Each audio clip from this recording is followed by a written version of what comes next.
Juan Kapitulo 7.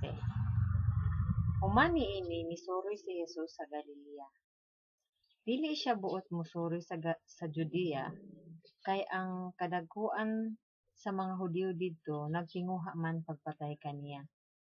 Niadtong higayuna, hapit na ang pangilin sa mga payag. Busa, ang mga igsuong lalaki ni Jesus miingon kaniya, biya niining dapita og lakaw ngadto sa Judea aron ang imong mga tinun-an makakita sa mga milagro nga imong gihimo. Kay walay magtago sa iyang gibuhat kung buot siya mahimong inila.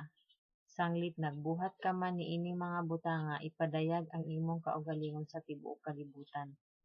Bisan gani ang iyang mga igsuon wala motuo kaniya. Si Jesus miingon kanila, wala pa moabot ang hustong panahon alang kanako, apan ang tanang panahon husto alang kaninyo. Ang kalibutan dili magdumot kaninyo, apan magdumot kini kanako. Kay nagpunay man ako saway sa daotang binuhatan niini. Padayon kamo ngadto sa pangilin, dili ako moadto kay wala pa moabot ang hustong panahon alang kanako. Kini iyang gisulti kanila, ug mipabilin siya sa Galilea. Sa nanglakaw na ang iyang mga igsuon ngadto sa pangilin, si Jesus miadto usab apan wala siya magpasaya-saya.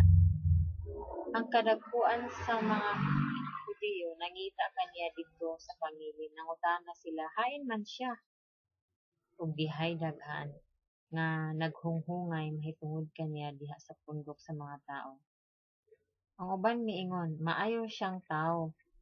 Ang uban usab miingon, dili kana tinuod. Iya hinuong gilimbungan ang mga tawo. Apan walay misulti sa dayag bahin kaniya, kay nahadlok man sila sa kadagkuan sa mga Hudiyo. Sa hapit na matunga-tunga ang pagsaulog sa pangilin, niadto si Jesus sa templo ug nanudlo. Hilabihan ang kahibulong sa kadagkuan sa mga Hudiyo ug miingon sila, giunsa man ni ining tawhana pagkahibalo ug daghang kaayong mga butang nga wala man unta siya makaeskwela. Si Jesus mitubag, ang akong gitudlo dili ako dili sa Dios nga nagpadala kanako. Ang buot magbuhat sa gisugo sa Dios mahibalo kung ang akong gitudlo gikan ba sa Dios ug nagsulti ba lamang ako sa kaugalingon kong pagbuot. Ang nagsulti sa kaugalingon niyang pagbuot, nagtinguha sa iyang kaugalingong dungog, apan ang nagtinguha pagpasidungog sa nagsugo kaniya, matinud-anon og dili bakakon. Dili ba si Moises mao ang naghatag kaninyo sa balaod? Apan walay usa kaninyo nga nagtuman niini. Nganong nagtinguha man kamo sa pagpatay kanako? Ang mga tawo nanubag, giyawaan ka, kay kinsa bay nagtinguha pagpatay kanimo?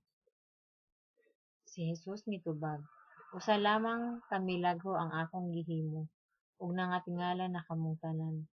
Kay gisugo kamo ni Moises sa pagtuli sa inyong mga anak, bisan tuod dili si Moises ang nag-una niini, kundili ang inyong mga katigulangan. Inyong tulion ang usa ka bata bisag adlaw ipapahulay, ug kon ang usa ka bata inyong tulion sa adlaw ipapahulay aron pagtuman sa balaod ni Moises, nganong nasuko man kamo kanako sa akong pag-ayos sa usa ka tawo sa adlaw ipapahulay? Ayaw kamo paghukom sa pinasikad sa inyong makita sa gawas, kundili pinasubay sa hustong sukdanan. Pipila sa mga tawo sa Jerusalem miingon, dili ba mao kini siya ang ilang buot patyon? Tan-awa nagsulti siya atubangan sa kadaghanan, apan walay nagsulti bisan unsa batok kaniya. Tungod ba kay nasayod ang mga pangulo nga siya ang Mesiyas? Apan inig-abot sa Mesiyas, walay masayod kung taga-diin siya. Apan kitang tanan nasayod taga-diin kining tawhana. Samtang nagtudlo si Jesus sulod sa templo, ingon siya sa kusog nga tingog, "Nakaila ba gayud kamo kanako ug nasayod ba kamo kung taga-diin ako? Apan wala ako moanhi sa akong kaugalingong pagbuot. Ang nagpadala kanako matuod, wala kamo makaila kaniya. Apan ako nakaila kay gikan man ako kaniya ug siya man ang nagpadala kanako." Unya, misulay sila sa pagdakop kaniya, apan walay makahimo niini, kay wala pa man moabot ang iyang panahon. Apan daghan sa mga tawo didto mituo kaniya ug miingon, "Inig abot sa Mesiyas, maghimo ba kaha siyag mas daghan pang milagro kaysa nahimo niining tawhana?" Ang mga Pariseo nakadungog sa mga tawo nga naghunghungay niining mga butanga mahitungod kaniya. Busa, sila ug ang mga kadagkuan sa mga pari nagpadalag mga sundalo aron pagdakop kang Hesus. Si Jesus miingon, "Ako makig-uban kaninyo sa mubong panahon. Unya, mubalik ako ngadto sa nagpadala kanako. Mangita kamo kanako apan dili ako ninyo hikaplagan. Kay dili man ako makaadto sa akong adtuan. Kay dili man kamo makaadto sa akong adtuan." Ang kadagkuan sa mga Hudeo nag-ing nanay, "Asa man di ay siya moadto nga dili man kita makakaplag kaniya? Moadto ba siya sa mga siyudad sa mga Griego? Diin nagpuyo ang mga Hudeo ug didto manudlo siya sa mga Griego?" Siya miingon, "Mangita kamo kanako apan dili ninyo ako hikaplagan ug dili kamo makaadto sa akong adtuan." Unsa may but niyang ipasabot? Ang katapusang adlaw sa pangilin mao ang labing importante. Sa maong adlaw mibarog si Jesus ug miingon sa kusog nga tingog, "Ang giuhaw kinahanglang moari kanako ug moinom." Sumala sa giingon sa kasulatan, gikan sa kasing-kasing niya nga motuo kanako, magdagayday ang mga sapa sa tubig nga maghatag og kinabuhi. Ang gipasabot ni Jesus niini mao ang espiritu nga hapit na madawat sa mituo kaniya. Miadtong higayuna wala pa ikahatag ang espiritu kay wala pa man mabayaw si Jesus ngadto sa himaya. Daghan mga tawo didto nakadungog kaniya nga misulti niini ug miingon sila, "Kining tawhana mao gayud ang propeta nga atong gipaabot." Ang uban miingon, "Siya mao ang Mesiyas." Apan ang uban usab miingon, "Ang Mesiyas dili magikan sa Galilea. Ang kasulatan nag-ingon nga ang Mesiyas kaliwat ni David ug mataw siya sa Bethlehem, ang lungsod ni David." Busa tungod kaniya nabahin ang mga tawo. Ang uban gusto unta nga modakop kaniya apan walay mahimo pagbuhat niini. Ang mga sundalo namalik ngadto sa mga kadagkuan sa mga pari ug sa mga Pariseo ug sa nangutana kanila, "Nganong wala man ninyo siya dad-ading anhi?"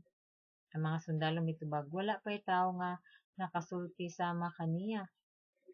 Ang mga Pariseo nangutana kanila, "Hasta ba usab kamo nalimbungan niya?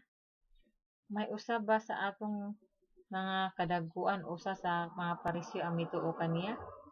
Kini mga tawhana wala masayod sa balaod ni Moises, busa gitunglo sila sa Dios."